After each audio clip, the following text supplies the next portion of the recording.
Hello. Welcome to OJ Studios. Please enjoy today's short story, Gracie, by Olivia Julius.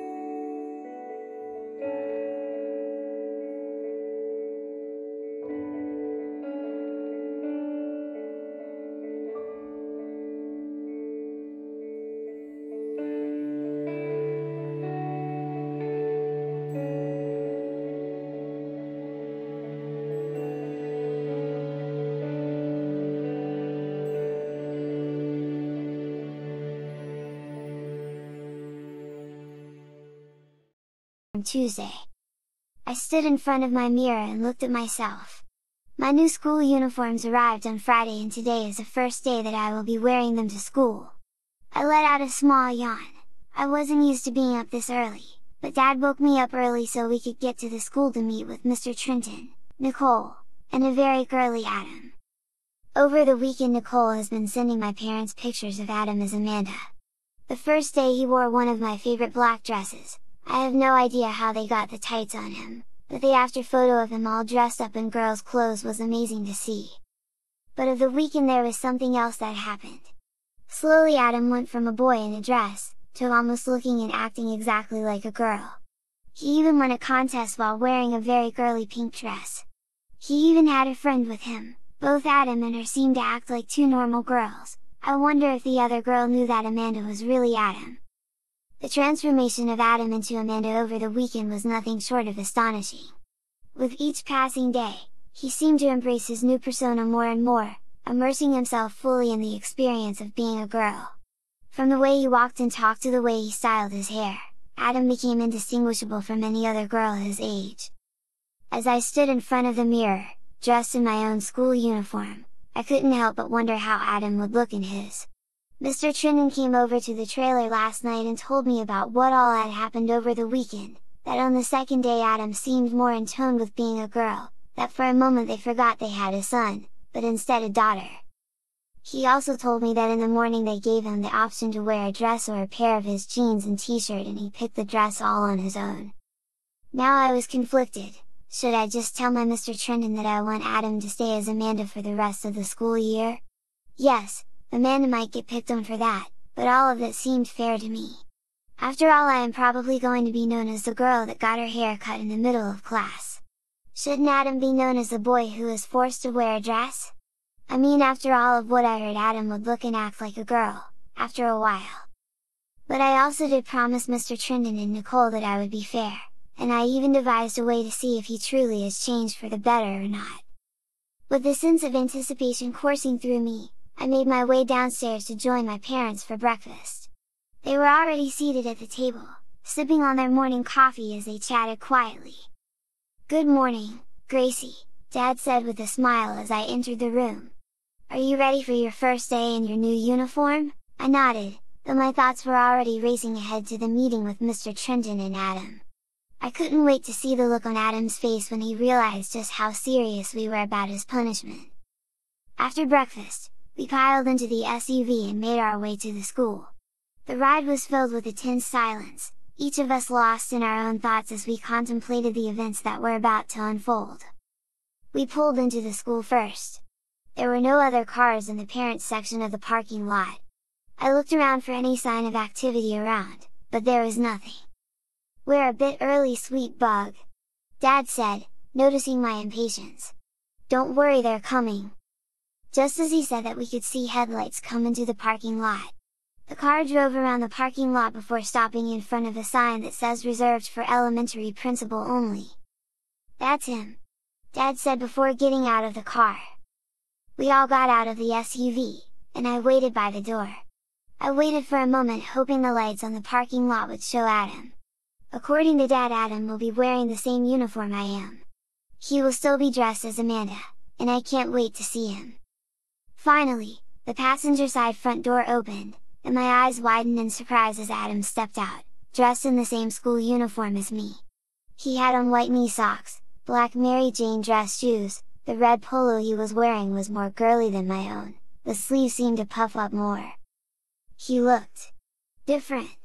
The uniform somehow seemed to fit him in a way I hadn't expected. His posture was straighter, more confident, and there was a lightness to his step that I hadn't seen before. It was as if he had fully embraced his new identity as Amanda, and the transformation was remarkable to witness. As he walked with his dad to the back of the car, I could see him look around the parking lot and freeze when he saw us approaching. I watched Adam's reaction closely, noting the mixture of surprise and apprehension in his eyes as he spotted us. There was a moment of hesitation before he composed himself, his expression shifting into one of forced calm. Mr. Trindon handed Adam a box and Adam carried it into the school with us following. As we walked, Mr. Trindon unlocked the school's main entrance, and as we stepped in, the fluorescent lights on the hallway flickered on. Adam trailed behind us with the box still in his arms. The air was heavy with anticipation, each step echoing in the empty corridors as we made our way towards Mr. Trindon's office. "How about if you two go to the cafeteria, go ahead with the plan and report back what you find out?" Dad whispered while handing me my iPad. Without saying a word, I looked back at Adam. Mr. Trindon took the box from him, and I waited for him to catch up. "Hi!" I said, trying to break the ice a little. "I mean, what else am I supposed to say?" "Hi!" he said back, his head was down looking at the ground. "Dad says it will be best if we talked alone, while they talked in your dad's office," I said. I held out my hand and walked to the cafeteria. I half expected the cafeteria's lights to turn on as well, but large rooms stayed dimly lit, only small lamps were on. I could hear the cooks in the kitchen working, and I knew I needed to be kind of quick. We only have about an hour before the cafeteria is open for breakfast. For right now though, we are okay. If any of the cooks looked out into the cafeteria, they would just see two girls talking. They probably wouldn't notice that one of us is really a boy. I led Adam to the 4th grade girls' table and sat down. He sat down across from me and impressively sat down correctly while wearing the uniform jumper. "Look, Gracie!" Adam started to say, but I stopped him.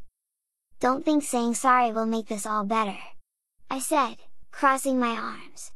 "Dad told me that I need to be a little strict when talking to Adam, you know, to get my point across." I put the iPad on the table and turned on the screen. "I'm sorry," Adam said in another attempt. "More than you can ever imagine." I stopped him. "Do you know why I had long hair for?" I asked. Adam just shrugged his shoulders. I unlocked my iPad and the picture that came up was a picture of me and Jessica. The picture was taken right after my class's field trip to see an orchestra. We were required to dress up, so I was wearing a blue dress with polka dots, the nicest dress I had at the time. After the show, Grandpa took me to see Jessica at the hospital so I could tell her all about it. In the photo, I was on the bed next to Jessica. Her wig was on a mannequin head, keeping it safe. She only allowed her family and her boyfriend Eric to see her bald head. I didn't know then, but that was the start of Jessica's decline. That was the same week I was told that I would be living with Grandpa, and Jessica started staying more and more in the hospital. "This is Jessica," I said after a few seconds. "She had leukemia, and she died a few months ago." In my head I wondered what I was going to say to Adam. Should I tell him about Jessica not wanting anyone to see her bald? Should I tell him about how she fought to beat cancer, but ultimately a severe stroke, in the early morning left her in vegetative state? "I'm sorry," Adam whispered after a few seconds. I looked up to him. He really did look like he was grasping what I was saying. "She did radiation therapy and she started losing her hair. She was always self-conscious about her hair. To make her a little more comfortable, Dad bought her some real hair wigs. These wigs have real donated hair on them. Once I found out that people were donating their hair to make wigs for people like my sister, I decided that I'd a will. I was almost able to donate my hair. I had maybe a month or two left to go when you cut it off on Thursday." Adam's eyes widened in understanding as he listened to my words, his expression shifting from apprehension to genuine empathy. I could see the realization dawning on him as he processed the weight of what I was sharing with him. "I am so sorry," Adam whispered. The thoughts about Jessica came soaring into my mind. I could feel tears welling up in my eyes. I couldn't stop, and I found myself crying. "I miss her," I said through the sobs. I promised her that I would donate my hair. Now I have to wait all over again to make that promise. Adam got up from the table and I thought for a moment that he was going to leave me here alone, but instead he grabbed a few napkins from that napkin dispenser and handed them to me. I thanked him as I took them from him. It took me a few minutes before I was good to talk again. I looked back down at my iPad and swiped my finger to the next photo in the album. This photo is of Adam wearing my black dress. He is also wearing white tights and black Mary Janes. He is looking at the camera almost looking angry. From what my parents told me, Mr. Trenton and Nicole had to fight to get him to wear it. I looked up to Adam, as Adam looked back at me surprised that I had a photo of him as Amanda. Your parents sent me photos of you while you were on your punishment during the weekend. I explained. You looked very pretty in that dress. Thanks.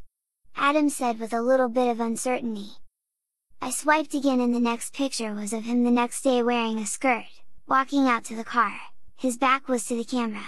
He had no idea the photo had been taken.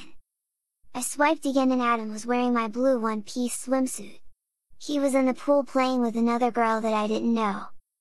I swiped again to Adam and the same girl playing foosball together. Adam was wearing a pair of shorts over the swimsuit, while the girl wore a sundress over her bikini. I see this girl a lot. I said pointing at the girl. That's Brittany. Adam said. He was now a bit more relaxed. I met her at the hotel, we became friends. I see that. I said before swiping the picture to one of him and the girl on a stage, along with 3 other girls. Adam was wearing a pink dress that was more girly than anything I have ever had. I swiped again to Adam and Brittany holding hands. Adam had a sash over him saying Easter Princess on it, while Brittany had a sash that said runner-up on it. I swiped again to Adam and Brittany in a small river. Adam was wearing a bikini this time and he seemed not to notice that he was wearing it as he jumped into the river. You look like you had fun as a girl. I said looking up from the iPad. A little. Adam admitted. But I would like to be a boy again. I didn't say anything, instead I just flipped through more photos. Some of the photos were of him at the contest and some of them were at a store. He was trying on different girly dresses. He seemed so comfortable in them. There was even a picture of him twirling around in one of the dresses. By the looks of all these photos I think I would be doing you a favor by keeping you as a girl. I said, still looking at the photos. I could tell which photos were taken on which days by seeing how mad Adam was versus how happy Adam seemed after the trip. I mean you look so cute and happy in these. But my friends will. Adon said before I stopped him. He seemed a little more scared now. You mean the same friends that dared you to cut my hair? I asked. Adam looked down for a moment. I could tell he was trying to keep his composure up. I was stupid. He whispered. I shouldn't have. I could see him playing with the bottom of the uniform jumper. We didn't say anything for a long moment. Maybe I should be stuck wearing this for the rest of the school year. Adam said, breaking the silence. I smiled a bit and got up from the table. I didn't show any emotion as I started to walk back to Mr. Trenton's office. Adam got up and started to follow me. I walked into Mr. Trenton's office without knocking. I found my mom and dad sitting inside talking to Mr. Trenton. When Adam and I walked in they instantly stopped talking and looked over at me. Did you decide? Mr. Trenton asked me. Yup. I said in a low whisper. Adam, I told you why I grew my hair long for. Adam nodded his head yes. My choice then, is to let you be a boy again on one condition. What condition? He asked. I could see him squirm a little where he was standing. Well, you and I now have the same hair length, since it will take me a while to regrow my hair to make my first wig, I think you should have to join me and grow yours out too. I stretched out my hand to him half expecting him to complain about the offer, or something else, but he surprised me by shaking my hand. Deal! He said smiling. Well Adam, that means you're out of uniform. Mr. Trenton said, grabbing a plastic bag from under his desk. Adam smiling as he took the bag. After you're done getting dressed in your uniform come back and we will talk about what happens next. Mr. Trenton said. Adam left the office and I remained next to my parents. After Adam left the office Dad turned to me. Well Gracie, I trust this will conclude his punishment. It does. I said with a nod. Then we are done here. Mr. Trenton said. As my parents and I left Mr. Trenton's office, I couldn't help but feel a glimmer of hope for the future. Maybe Adam's transformation into Amanda wasn't just a punishment but an opportunity for growth and understanding. And perhaps, through this experience, we could all learn to be more compassionate and accepting of others. I said goodbye to my parents and went to the office waiting room to wait for the school day to start. Already, some students were coming in and heading to the cafeteria or heading to the playground. I just waited for a few minutes trying to catch my breath. A few minutes later Adam came back into the office. He was now dressed in his normal uniform. Black slacks and a red polo shirt. He didn't say anything, he just went into Mr. Trinnan's office.